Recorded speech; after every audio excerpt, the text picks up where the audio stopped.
Hello नमस्ते Nepali food बाइट्समा यहाँलाई स्वागत छ। आज म बनाउँदैछु ग्रिल भेज चीज स्यान्डविच। यो बनाउन चाहिँ एकदमै सजिलो र धेरै समय पनि लाग्दैन। यहाँ लिएको छु मैले एउटा स्लाइस ब्रेड र ब्रेडको माथि बटर लगाएर लेटस, काँक्रो, अनियन र टमाटर राखेको छु। यहाँ मैले लिएको छु कञ्चन चीज। यहाँले मोजरेला चीज छ भने मोजरेला पनि युज गर्न सक्नुहुनेछ र अर्को स्लाइस ब्रेडमा बटर लगाएर यसरी छोपिदिएको छु। प्यानमा थोरै बटर राखेर र यस स्यान्डविचलाई बिस्तारै दुवै साइडमा यसरी चलाउँदै पकाउनु पर्छ।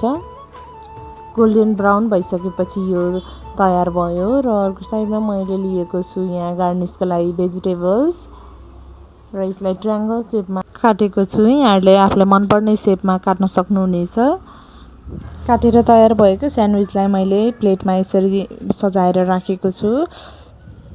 साइडमा थोरै गार्निस र फ्राइज पनि राखेको छु। यहाँहरूले केचप अथवा मायोनिजसँग सर्भ गर्न सक्नुहुनेछ। यहाँहरूले पनि आफ्नो घरमा ट्राई गर्नुहोला। एकदमै स्वादिष्ट बनेको छ। धन्यवाद।